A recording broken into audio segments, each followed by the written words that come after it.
ಅದು 3 ಜಿಲ್ಲೆಗಳ ಕೆರೆಗಳನ್ನು ತುಂಬಿಸುವ ಮಹತ್ವಾಕಾಂಕ್ಷೆ ಯೋಜನೆ. ಇದೀಗ ಕಾಮಗಾರಿ ಪೂರ್ಣಗೊಂಡು ವರ್ಷಗಳೇ ಕಳೆದರೂ ತುಂಗಭದ್ರಾ ನದಿಯಿಂದ ಕೆರೆಗಳಿಗೆ ಒಂದು ಹನಿ ನೀರು ಹರಿದಿಲ್ಲ. ಇದು ರೈತರ ಆಕ್ರೋಶಕ್ಕೆ ಕಾರಣವಾಗಿದ್ದು, ಕೂಡಲೇ ಕೆರೆಗಳಿಗೆ ನೀರು ಹರಿಸಬೇಕು, ಇಲ್ಲದೇ ಇದ್ದರೆ ಮುಂದಿನ ದಿನಗಳಲ್ಲಿ ಉಗ್ರ ಹೋರಾಟ ನಡೆಸುವ ಎಚ್ಚರಿಕೆಯನ್ನ ರೈತರು ನೀಡಿದ್ದಾರೆ. ಹಾಗಿದ್ರೆ ಯಾವುದು ಆ ಯೋಜನೆ ಅಂತೀರಾ? ಇಲ್ಲಿದೆ ನೋಡಿ. ಸಾಸ್ವೆಹಳ್ಳಿ ಏತ ನೀರಾವರಿ ಯೋಜನೆ ಪೂರ್ಣಗೊಂಡರೂ ಕೆರೆಗಳಿಗೆ ಹರಿಯದ ನೀರು. ತುಂಗಭದ್ರಾ ನದಿಯಿಂದ 3 ಜಿಲ್ಲೆಗಳ 300ಕ್ಕೂ ಹೆಚ್ಚು ಕೆರೆಗಳನ್ನು ತುಂಬಿಸುವ ಯೋಜನೆ. ಕೆರೆಗಳಿಗೆ ನೀರು ಹರಿಯದೆ ರೈತರಿಂದ ಬೃಹತ್ ಪ್ರತಿಭಟನೆ. ಸಾಸ್ವೆಹಳ್ಳಿ ಏತ ನೀರಾವರಿ ಯೋಜನೆ ಕಾಮಗಾರಿ 2016ರಲ್ಲಿ ಆರಂಭಗೊಂಡಿದ್ದು, ಈಗಾಗಲೇ ಕಾಮಗಾರಿ ಪೂರ್ಣಗೊಂಡಿದೆ. 3 ಜಿಲ್ಲೆಗಳ ಮಹತ್ವಾಕಾಂಕ್ಷೆ ಯೋಜನೆ ಇದಾಗಿದ್ದು, ರೈತರ ಜೀವನಾಡಿಯಾಗಿದೆ. ಈ ಯೋಜನೆ ಮೂಲಕ ದಾವಣಗೆರೆ ಜಿಲ್ಲೆಯ ಚನ್ನಗಿರಿ ತಾಲೂಕಿನ ಕಸಬಾ ಹೋಬಳಿಯ 120 ಕೆರೆಗಳು, ಸಂತೆಬೆನ್ನೂರಿನ 60 ಕೆರೆಗಳು, ಹೊನ್ನಾಳಿ ತಾಲೂಕಿನ 6 ಕೆರೆಗಳು, ಚಿತ್ರದುರ್ಗ ಜಿಲ್ಲೆಯ ಹೊಳಲ್ಕೆರೆಯ 100 ಕೆರೆಗಳು, ಶಿವಮೊಗ್ಗದ 5 ಕೆರೆಗಳು ಹಾಗೂ ಭದ್ರಾವತಿಯ 5 ಕೆರೆಗಳಿಗೆ ಸೇರಿ 300 ಕೆರೆಗಳನ್ನು ತುಂಬಿಸುವ ಬೃಹತ್ ಯೋಜನೆ ಇದಾಗಿದೆ. ಆದರೆ ಇದೀಗ ಯೋಜನೆ ಪೂರ್ಣಗೊಂಡಿದ್ದರೂ ಕೆರೆಗಳಿಗೆ ಮಾತ್ರ ನೀರು ಹರಿದಿಲ್ಲ. ತುಂಗಭದ್ರಾ ನದಿಯಿಂದ ಜಾಕ್ವೆಲ್ಗಳ ಮೂಲಕ ಕೆರೆಗಳಿಗೆ ನೀರು ಹರಿಸಲು ಈಗಾಗಲೇ 3 ಕಡೆ ಜಾಕ್ವೆಲ್ ನಿರ್ಮಾಣ ಮಾಡಲಾಗಿದ್ದರೂ ಕೂಡ ಇದುವರೆಗೂ ನೀರನ್ನ ಲಿಫ್ಟ್ ಮಾಡುವ ಕೆಲಸ ಮಾತ್ರ ಆಗಿಲ್ಲ.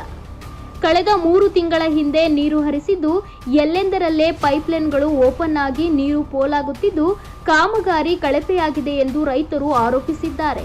ಈಗಾಗಲೇ ಸಂತೆಬೆನ್ನೂರು ಹೋಬಳಿಯ 20ಕ್ಕೂ ಹೆಚ್ಚು ಹಳ್ಳಿಗಳಲ್ಲಿ ಬರಗಾಲ ಎದುರಾಗಿದ್ದು, ರೈತರು ವಲಸೆ ಹೋಗಬೇಕಾದ ಪರಿಸ್ಥಿತಿ ನಿರ್ಮಾಣವಾಗಿದೆ. ಸುಮಾರು 800 ಕೋಟಿ ರೂಪಾಯಿ ವೆಚ್ಚದ ಸಾಸ್ವೆಹಳ್ಳಿ ಏತ ನೀರಾವರಿ ಯೋಜನೆ ಇದಾಗಿದ್ದು, ಕೂಡಲೇ ಶಾಸಕರು, ಸಂಬಂಧಪಟ್ಟ ಇಲಾಖೆ ಅಧಿಕಾರಿಗಳು ಕೆರೆಗಳಿಗೆ ನೀರು ಹರಿಸುವಂತೆ ಉಪವಿಭಾಗ ಅಧಿಕಾರಿಗಳಿಗೆ ಮನವಿ ಕೊಟ್ಟಿದ್ದು, ಕೂಡಲೇ ಕೆರೆಗಳಿಗೆ ನೀರು ಹರಿಸಬೇಕು, ಇಲ್ಲದೇ ಇದ್ದರೆ ಮುಂದಿನ ದಿನಗಳಲ್ಲಿ ಉಪವಾಸ ಸತ್ಯಾಗ್ರಹ ನಡೆಸುವ ಜೊತೆಗೆ ಅಧಿಕಾರಿಗಳನ್ನ ಕೂಡಿ ಹಾಕುವ ಎಚ್ಚರಿಕೆಯನ್ನ ರೈತರು ನೀಡಿದ್ದಾರೆ. 2016ರಲ್ಲಿ ಚಾಲನೆ ಆಗಿತ್ತು, ಕಾಮಗಾರಿ ಸ್ಟಾರ್ಟ್ ಆಗಿತ್ತು. ಈಗ 2 ತಿಂಗಳಿಂದ ನೀರು ಹರಿಸಿದ್ದಾರೆ, ಯಾವುದೇ ಕೆರೆಗಳಿಗೆ ಹರಿಸಿಲ್ಲ. ಅಲ್ಲೇನಾಗಿದೆ ಅಂದರೆ ಎಲ್ಲ ಕಳಪೆ ಕಾಮಗಾರಿ ಕೆಲಸ ಮಾಡಿದ್ದಾರೆ. ಸ್ಟಾರ್ಟ್ ಮಾಡಿದ್ರು ಅಂದ್ಕೊಳ್ಳಿ ಪೈಪ್ಲೈನ್ ಡ್ಯಾಮೇಜ್ ಆಗ್ತದವೆ, ಎಲ್ಲಿ ಬೇಕೋ ಅಲ್ಲೇ ನೀರು ಪೋಲಾಗ್ತೈತೆ. ಇವತ್ತು ಏನಾಗಿದೆ ಅಂದರೆ ಇದನ್ನು ನಮ್ಮ MLA ತಕ್ಷಣವೇ ಗಮನಕ್ಕೆ ತರಿಸ್ಬೇಕು. ಎಲ್ಲ ನಿಂತು ಪ್ರತಿ ಲೈನಲ್ಲಿ ನಿಂತ್ಕೊಂಡು ಯಾವ್ಯಾವ ಭಾಗ ನೀರು ಬಿಡಬೇಕು ಏನು ಅನ್ನೋದು ತಕ್ಷಣ ಮನವೊಲಿಸ್ಬೇಕು. ಇವತ್ತೇನಾಗಿದೆ, ನೀತಿಗೆರೆ, ನುಗ್ಗೇಹಳ್ಳಿ, ಗಂಗೂರು, ಈ ಕಡೆ ಕೊರಟೀಕೆರೆ, ಬೊಮ್ಮೇನಹಳ್ಳಿ, ಯರಗಟ್ಟೆಹಳ್ಳಿ ಈ ಭಾಗಕ್ಕೆ ನೀರೇ ಇಲ್ಲ. ಅವು ಇವತ್ತು ಭಾಳ ಬರಗಾಲಕ್ಕೆ ತುತ್ತಾಗಿದ್ದಾವೆ. ಸುಮಾರು ಈಗ 5 ವರ್ಷದಿಂದ ಬರಗಾಲಕ್ಕೆ ತುತ್ತಾಗಿದ್ದಾವೆ. ಇದನ್ನು ತಕ್ಷಣ ನಮ್ಮ MP ಆಗಲಿ MLA ಆಗಲಿ ಇದನ್ನು ತಕ್ಷಣವೇ ಗಮನ ಹರಿಸ್ಬೇಕು. ಈಗಾಗಲೇ ಇವತ್ತು ರೈತರು ಸಾಕಷ್ಟು ವಲಸೆ ಹೋಗೋಂಥ ಮಟ್ಟ ಬಂದಿತ್ತು ಇವತ್ತು. ಯಾಕೆಂದರೆ ಹೋದ ವರ್ಷ ನೀರಿಲ್ದ ಇವತ್ತು ರೈತರು ಸುಮಾರು 25-30 ಲಕ್ಷ ತನಕ ನೀರು ತೋಟಗಳಿಗೆ ನೀರು ಒಡಿಸಿದ್ರು. ಇವತ್ತು ಯಾವುದೇ ತೋಟದಲ್ಲಿ ಅಡಿಕೆ ಬೆಳಿಲ್ಲ, ಬರೀ ಅಡಿಕೆ ಗಿಡಗಳು ಮಾತ್ರ ಉಳ್ಕೊಂಡಿದ್ದಾವೆ. ರೈತರು ಸಾಕಷ್ಟು ನೊಂದ್ಕೊಂಡಿದ್ದಾರೆ. ಇದನ್ನು ತಕ್ಷಣವೇ ಏನು ಇದಷ್ಟು 800 ಕೋಟಿ ಪ್ರಾಜೆಕ್ಟ್ ಇದು, ಇದನ್ನು ತಕ್ಷಣವೇ ಇವರು ನಮ್ಮ ರೈತರ ದುಡ್ಡು, ಇದೇನು ಬೇರೆ ಅವರೇನು ಸರ್ಕಾರದಿಂದ ಹಾಕಿಲ್ಲ, ಬರೀ ಟ್ಯಾಕ್ಸ್ ಮುಖಾಂತರ ಹಾಕಿರೋದು. ಇವತ್ತು ಅಡಿಕೆ ದುಡ್ಡು ಬರೀ ತುಮಕೂರಿನ ಒಂದರಲ್ಲಿ ನಮ್ಮ ಅಡಿಕೆ ಚನ್ನಗಿರಿಯಲ್ಲಿ 1000 ಕೋಟಿ ದುಡ್ಡು ಟ್ಯಾಕ್ಸ್ ಮುಖಾಂತರ ಸರ್ಕಾರಕ್ಕೆ ಹೋಗ್ತೈತಿ.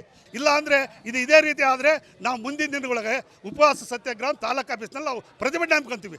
ಸಾಸ್ವೆಹಳ್ಳಿ ಏತ ನೀರಾವರಿ ಯೋಜನೆ ಬಗ್ಗೆ ಸಾಕಷ್ಟು ಬಾರಿ ರೈತರು ಹೋರಾಟ ಮಾಡಿದರೂ ಕೂಡ ಶಾಸಕ ಶಿವಗಂಗಾ ಬಸವರಾಜ್ ರೈತರ ಸಂಕಷ್ಟವನ್ನ ಕೇಳುವ ಕೆಲಸ ಮಾಡುತ್ತಿಲ್ಲ ಎಂದು ರೈತರು ಆರೋಪಿಸಿದ್ದಾರೆ. ಕಾಮಗಾರಿ ಮುಗಿದಿದ್ದರೂ ಕೆರೆಗಳಿಗೆ ನೀರು ಹರಿಯದೆ ರೈತರು ಸಂಕಷ್ಟಕ್ಕೆ ಸಿಲುಕಿದ್ದಾರೆ. ಇನ್ನಾದರೂ ಶಾಸಕರು ಅಧಿಕಾರಿಗಳ ಸಭೆ ಕರೆದು ಸಾಸ್ವೆಹಳ್ಳಿ ಏತ ನೀರಾವರಿ ಯೋಜನೆ ಮೂಲಕ ಕೆರೆಗಳಿಗೆ ನೀರು ಹರಿಸಬೇಕು, ಇಲ್ಲದೇ ಇದ್ದರೆ ಶಾಸಕರು ಬಂದು ನಮ್ಮ ಕಷ್ಟ ಕೇಳುವವರೆಗೂ ಉಪವಾಸ ಸತ್ಯಾಗ್ರಹ ನಡೆಸುವ ಎಚ್ಚರಿಕೆಯನ್ನ ರೈತರು ನೀಡಿದ್ದಾರೆ. ಪ್ರತಿ ಸರಿನೂ ಸ್ಟ್ರೈಕ್ ಮಾಡಿದಾಗಲೂ MLA ಸಾಹೇಬರು ಕಂಡಿಲ್ಲ. ಪ್ರತಿ ಸರಿನೂ ಉಡಾಫೆ ಮಾತೇಳಿ ನಾವು ಸ್ಟ್ರೈಕ್ ಮಾಡ್ತಾಯಿದ್ದೀವಿ ಅಂತ ಗೊತ್ತಾಗಿ ಇಲ್ಲಿ ಇಲಾಖೆಯಲ್ಲಿ ಅಧಿಕಾರಿಗಳು ಯಾರು ತಿಳಿಸ್ತಾರೆ ಗೊತ್ತಿಲ್ಲ. ಅವ್ರು ಯಾವ ತಿಳಿಸಿದ್ರು ಸಹ ಶಾಸಕರು ಬಂದು, ಮಾನ್ಯ ಶಾಸಕರು ಚನ್ನಗಿರಿ ವಿಧಾನಸಭಾ ಕ್ಷೇತ್ರ ಅವರು ಬಸವರಾಜ ಶಿವಗಂಗಾ ಸಾಹೇಬರು ಬಂದು ಒಂದು ಸರ್ತಿನೂ ರೈತರ ಪರವಾಗಿ ಒಂದು ಮಾತನ್ನು ಮಾತಾಡಿಲ್ಲ. ಇನ್ನು ಮುಂದಾದರೂ ಸಹ ಎಚ್ಚೆತ್ಕೊಂಡು ಶಾಸಕರು ಚನ್ನಗಿರಿ ಕ್ಷೇತ್ರದ ರೈತರ ಪರವಾಗಿ ಕೆಲಸ ಮಾಡಬೇಕು ಅಂತ ಹೇಳ್ತಾ 100 ಕೆರೆ ತುಂಬಿಸ್ತೀವಿ ಅಂತ ಹೇಳಿದರು. 106 ಗ್ರಾಮಕ್ಕೆ ಇಲ್ಲಿವರೆಗೂ 2016ರಲ್ಲಿ ಪ್ರಾರಂಭವಾಗಿದ್ದು 2024-25 ಬಂದರೂ ಸಹ ಒಂದು ಕೆರೆಗೂ ನೀರು ಹೋಗಿಲ್ಲ. ಮುಂದಿನ ದಿನಗಳಲ್ಲಿ ರೈತ ಹೋರಾಟ ಚನ್ನಗಿರಿ ತಾಲೂಕು ಆಫೀಸಲ್ಲಿ ಉಪವಾಸ ಸತ್ಯಾಗ್ರಹಕ್ಕೆ ಎಷ್ಟು ದಿವಸ ಆಗುತ್ತೆ ಅಂತ ಗೊತ್ತಿಲ್ಲ. ಪ್ರತಿದಿನ ಶಾಸಕರು ಬರೋವರೆಗೂ ಬಂದು ನಮ್ಮ ಕೆರೆಗಳಿಗೆ ನೀರು ಒದಗಿಸೋವರೆಗೂ ಉಪವಾಸ ಸತ್ಯಾಗ್ರಹ ನಿಲ್ಲಿಸಲ್ಲ. ಮುಂದೆ ಏನಾಗುತ್ತೆ ಅಂತ ಈ ರೈತರಿಗೆ ಏನಾದರೂ ಅವರೇ ಜವಾಬ್ದಾರಿಯಾಗಿರ್ತಾರೆ. ಅಲ್ಲಿಂದ ಹಿಂದಿನ ಸರ್ಕಾರಗಳು ಕೆಲವು ತಾಂತ್ರಿಕ ದೋಷದಿಂದ ಮಾಡ್ಕೊಂತ ಬಂದರು, ಈಗಲೂ ಮಾಡ್ಕೊಂತ ಬಂದ್ದಾರೆ. ಯಾವುದೇ ರೈತರಿಗೆ ಪ್ರಯೋಜನ ಆಗೋಂಥ ಕೆಲಸ ಆಗಿಲ್ಲ.